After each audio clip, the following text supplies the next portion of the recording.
You can always course correct.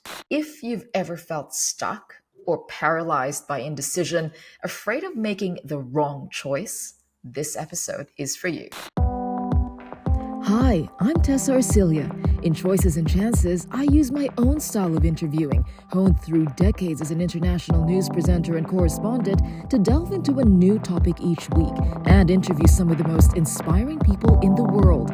Life is a series of choices, choices that give us chances to live our best lives. My goal is to turn the wisdom of people I talk to and lessons from my own experiences into ideas you can use.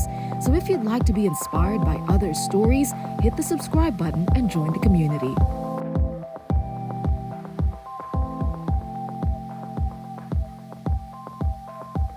I've made many decisions in life. I've made bold ones, life changing ones, career defining ones. And they've all led me down different paths and have taken me around the world. If there's one thing that I learned from all of these different experiences, is that no decision is set in stone and no path is set in stone. Now, each one has opened doors for me, different possibilities, and I've explored so many of them. And all of these have allowed me to pivot as well when necessary. So if I'm in a situation or circumstance that no longer felt right, I'll do something about it. So I want to talk to you today about those experiences and share with you how you can embrace this mindset as well. I can tell you a lot of stories about decisions I've made and the feeling I had before making those decisions, the feeling of fear of making the wrong one, as well as missing out on the opportunities the other path that I would not be choosing would offer me. So I loved actually that feeling before making the decision when you have the two options. I love having options, but I know that to move forward, I need to make a decision. And that can be so nerve wracking. I've had 20 years of having a global career as a foreign correspondent and TV presenter. I worked for some of the biggest networks in the world. I worked really hard to get to where I was before I left that career. Now, in the early days of my career, I remember having to make this choice between staying with a big network, CNN, that was offering me to stay on because I was a contractor for them at the time, to stay on as an associate producer, I believe, at the time.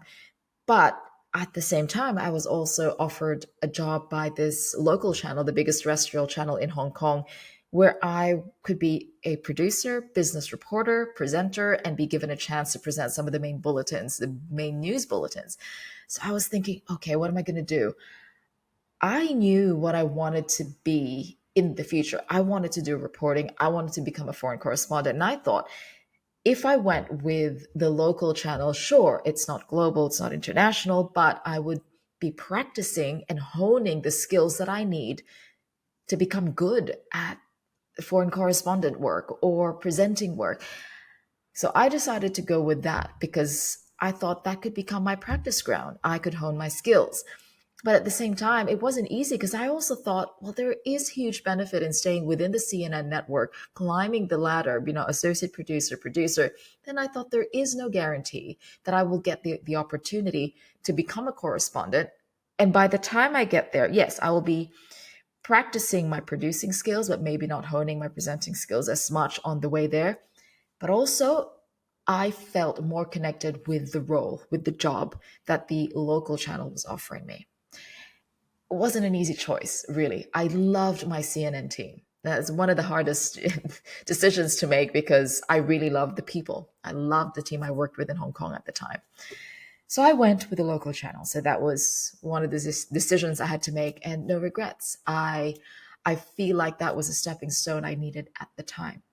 I was also faced with the decision of accepting a job in Moscow at the time when I was newly married. It was a great experience for both of us. But again, it was a decision I had to make, and it wasn't an easy one. It wasn't something you just kind of, oh, yeah, this is the right decision. No, you don't know whether it's right or not. You just take that next step. Or when I got divorced, like that was such a huge decision. I did not take that lightly. It took me years to get to a point of making a decision. I can get into that another time because that's a whole lot of things to unpack. But it was a tough decision. There's also that decision I had to make of leaving a beautiful career in Europe where I had built a name. I had my political debate show that was under Euronews NBC at the time. We were filming at the European Parliament. Then my last job in Europe, in London, was as a foreign correspondent for CBC News. I was covering really interesting stories, and I had free reign really to pitch the stories that I felt were important for the day. I left that as a foreign correspondent in CBC to move to Australia because I fell in love with someone from Australia and I felt ready at the time in my life. This was just 2 years ago, so I was in my 40s, that I was ready to do this. And I followed my heart. I knew it was what was right for me, what was going to make me happy. It's a huge decision. And to have the choice in itself is a privilege. And I know that. And here I am now. I chose to leave my career in TV because when I moved to Australia, I got a job as a news director at a business and finance channel. It was great. I was leading a team. I was mentoring young journalists. I was presenting. I was meeting a lot of people, especially because I'm, at the time very new in Australia. So I'm getting to know the market, getting to know the people, the media landscape. It was great. But I decided to leave, TV news for good, who knows? But I left that to be a content creator, what I'm doing now, talking to you, creating these videos, hoping to bring value and service and help to people who might need to hear the message that I have to bring or the experience that I have to share. All of these are not easy decisions. Even just leaving a job, I left an income. For those of you who are dabbling or are very much in the content creating world, you know that this is hard work. It is not a stable income, and especially when you're starting off and beginning your entrepreneurial ventures in this space. It is not easy. So letting go of a salary and deciding this is what I want to do because I have a vision for myself, that in itself is a huge deal. Yet I made that decision because I felt it was what was right for me at the time. Now, I'll get into the process of decision making I go through, but I do want you to understand that making decisions doesn't have to be daunting. See it as something that could help you grow, help move you forward, and it could teach you things about yourself, even those things that you perceive as mistakes or wrong moves.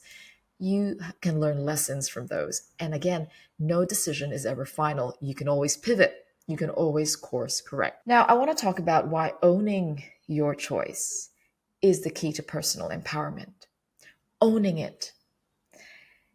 Well, the thing is, if you don't, if you always find a way to blame your external circumstance, your situation, the things that life throws at you are giving your power away to that external environment, to the people around you. If you want to feel empowered, know and embrace the fact that you can own your decisions. Just because in the end, I really want it to be my choice, not society's choice, not my parents' choice, but my choice. So that if it didn't work out, I have no one to blame but myself. The best thing about that is I also had the power to change my circumstance. I got myself in here. I have the power to get myself out of here. And I think that is why it is so important for me to communicate this message. You have to own your choices and the consequences that come with those choices, because that is the key to personal empowerment. Towards the end of my education, I was already working on my master's. So I would be graduating with a master's degree. And I had 3 months to go. But I was feeling this burnout, I don't know what feeling that was. It was just so unpleasant and I was unhappy. And I thought, I think I was just in the grind because I wanted to finish that degree at a really young age. I think I was on track to finishing that degree at, I don't know, 19, 20. I had that in my head that I was going to achieve that. But as I was working towards my first master's degree, I just felt this pressure that that was what was expected of me by everyone around me, but I didn't quite understand why I was doing what I was doing anymore. I kind of was just going through the motions because I thought, oh, the degree is the goal. But is it? Is the degree the goal? Am I going to walk around the street showing off my degree and saying, oh, I've got a master's degree at age X or age 19, age 20? No, I knew that that wasn't why I was doing this. So 3 months before graduation, I checked with the university if I could take a leave of absence and come back for it. I wasn't reckless. I wanted to see what the options were. But if the only option at the time was, oh, you've got to finish 3 months, it's just 3 months, I would have done it. But because there was an option of taking a leave of absence and coming back to it later on and finishing the degree at a later age, later stage, but when I was more ready, I decided to take that leave of absence. And I can tell you, it was a huge deal telling my parents that. And so I made that choice 3 months before graduating with my master's. And guess what? I was so much happier when I came back for it the year after. I finished it and I was so happy because I knew why I was doing it. I had regained a sense of direction.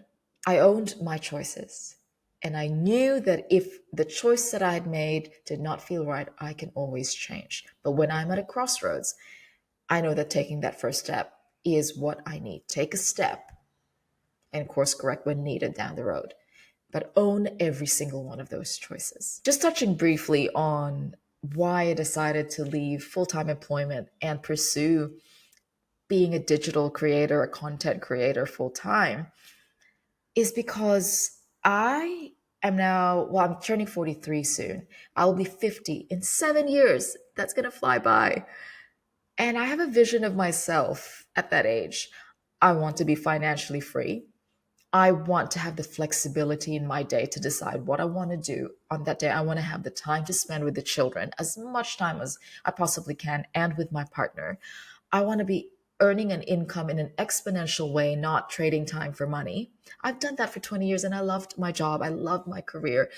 If you asked me this 10 years ago, I would not have left full time employment.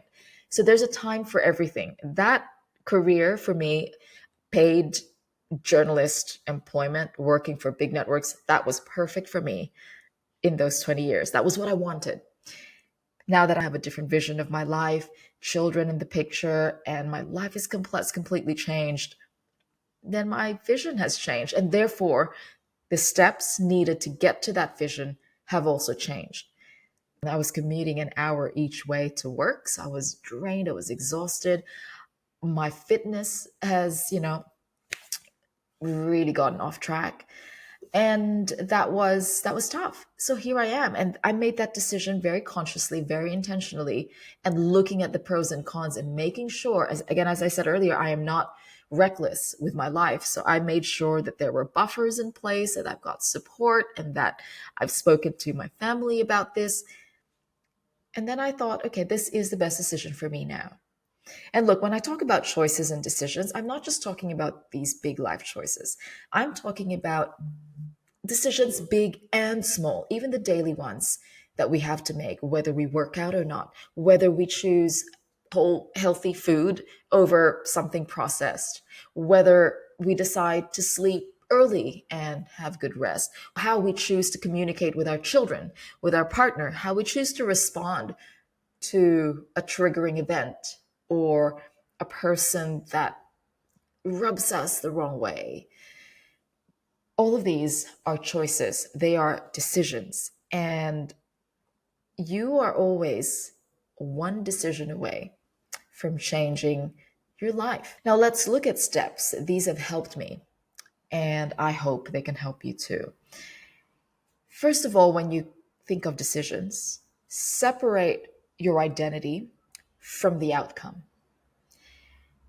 Your worth is not tied to the outcome of a single decision. It doesn't say anything bad about you. You're not a bad person if things don't work out after you've made a decision. Separate that identity from the outcome. Whether or not something works out, you are still you. You are still adaptable. You are still resilient. You are still capable.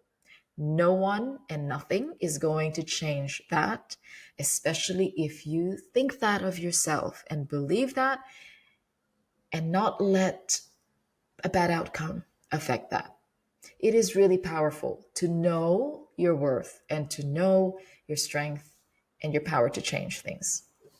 The outcome does not define you, but how you respond to it does. One of my favorite quotes in life is, I don't know who said this, so if you know, message me, let me know.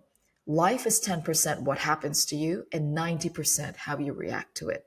And one of my favorite books, written by Viktor Frankl, is called Man's Search for Meaning. And if you've read it, you know what I'm talking about. One of the most famous quotes from that book, let me read it to you. It says, "Everything can be taken from a man, but one thing, the last of the human freedoms, to choose one's attitude in any given set of circumstances, to choose one's own way. And when we are no longer able to change a situation, we are challenged to change ourselves." These are beautiful quotes. And think of the context of when this was written. This was written by a man who was in such a difficult situation. He was in a concentration camp. He could have seen himself as a victim, but this was his mindset. He was looking for meaning in the most dire of circumstances, and that was his power. And I thought, if someone in that position, in that circumstance, could think this, what is stopping me from changing my perspective and mindset on how I view circumstances or things that life throws my way? I don't think there's any excuse, and we have the power inside us. We can choose. And the second thing that has helped me is looking for the lesson, not the mistake. This is another mindset reframe. When things don't go as planned, you shift your focus. You ask, what can I learn from this? So I made this decision. This happened as a consequence. What can I learn?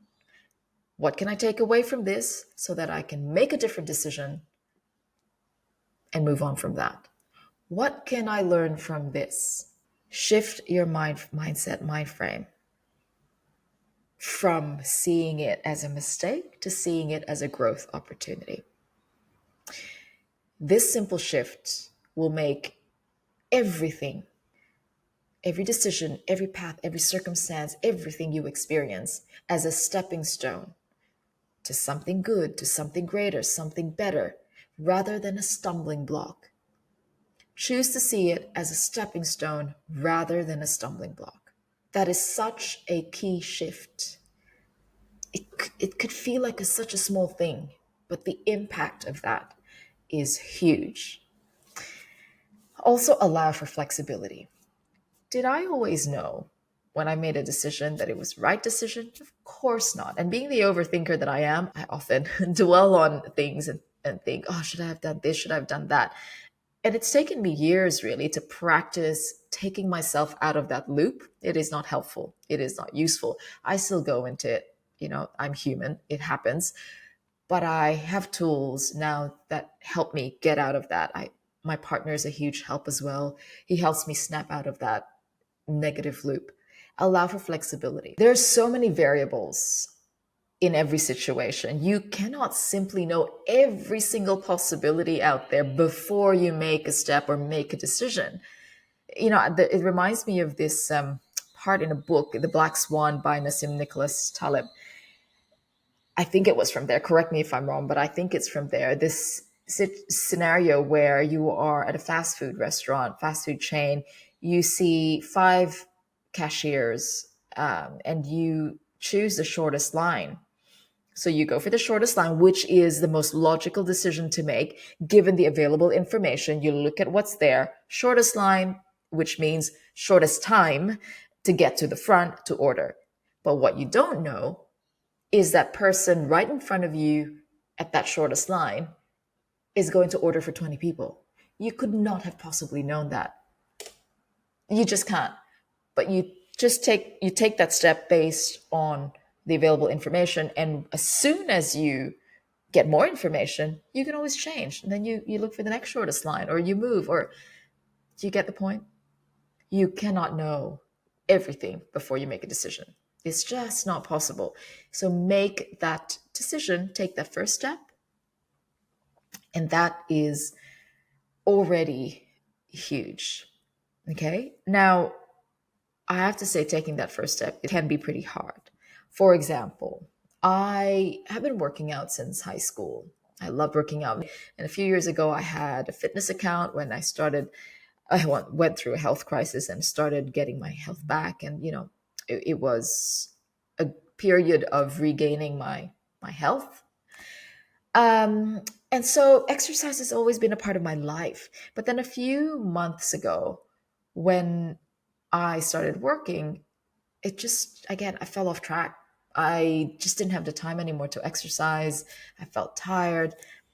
And I started noticing for the first time in about 25 years that my weight was shifting. So weight normally doesn't really matter to me, but it is a number that can tell you something is changing. And then my body composition was changing. So I could tell, and my strength was changing. The weights that I can lift, they were going down. Like I couldn't lift what I used to be able to lift. So I knew something was changing.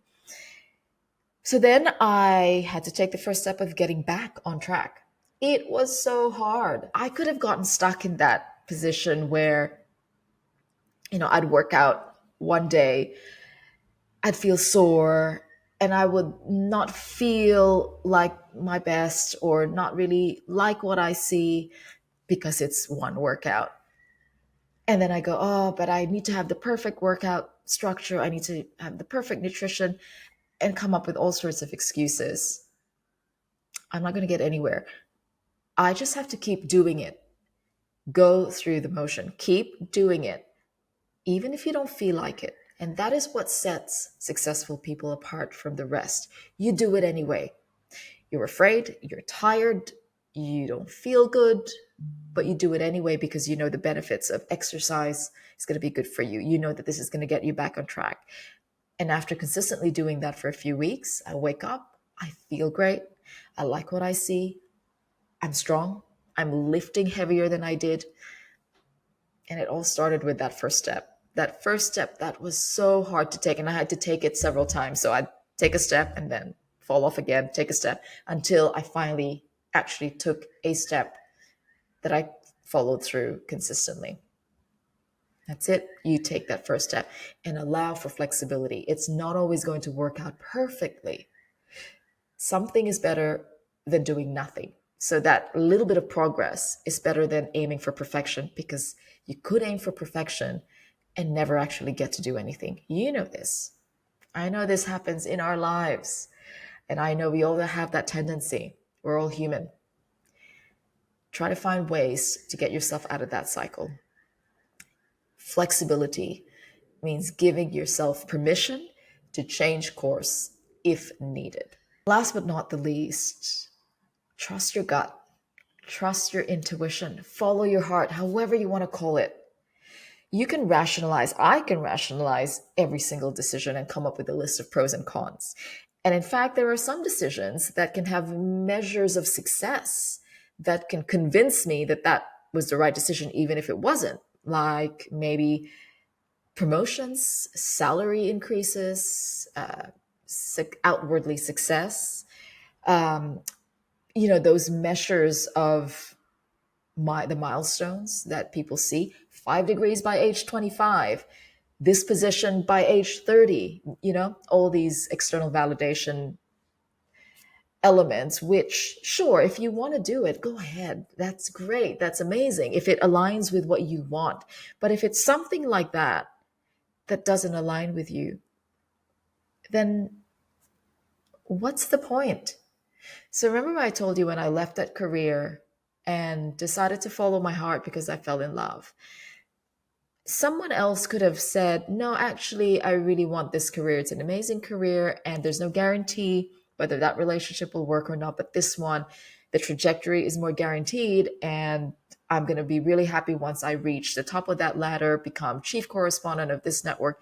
That's perfectly fine too, if that is what is in alignment with what you want. But I walked away from something that on paper seemed amazing, and it was amazing. It was a great career, but I walked away from it because it didn't align anymore with the vision I had for myself and what my heart really wanted. There's that too. Trust your gut because your body knows, you know, in the deepest parts of you, you know what you want and what's right for you. And that's already half the battle in making a decision. Be in tune with yourself. And you know, there are lots of people teaching ways of being more in tune with what you want, who you are, your values, and make use of those resources. I think it's really useful to have a level of self-awareness that would help you in your life. So here's the bottom line. You are not stuck. No decision is final. And every choice is an opportunity to evolve, to learn, and to pivot if necessary. You learn about yourself, you learn about your situation, you learn about people you love, people around you. It is a beautiful thing, and there is no wrong turn, really, because even the wrong turns have a lesson for you. So know that every time you are at a crossroads, take a deep breath and remind yourself you can always course correct and you have the power to change your mind. It is okay. Just take that first step, see where it leads you. And if it isn't where you want to be, look around again, make that next best decision, take that next best step based on the information that you have. You are not stuck. You can always be moving forward with every decision you make, big or small. Thank you for joining me in today's episode of Choices and Chances. I hope this message, what I told you and shared with you, has given you some clarity and made you feel courageous and bold to, take a step, take that next step, make a decision, or even make small tweaks in your life that could help you reach your dream life, create a better life for yourself. You are always one decision away from changing your life. Be it big, bold life and career decisions, to small tweaks in your mindset or in the way you respond to people around you, to what life throws at you. The power is with you. You are capable, you are resilient, and you have the power to make those decisions and change your mind if necessary. Don't be afraid to make those choices, okay? If you enjoyed this episode, please consider giving us a 5-star rating so others can find the podcast. Thank you for your company and see you next time.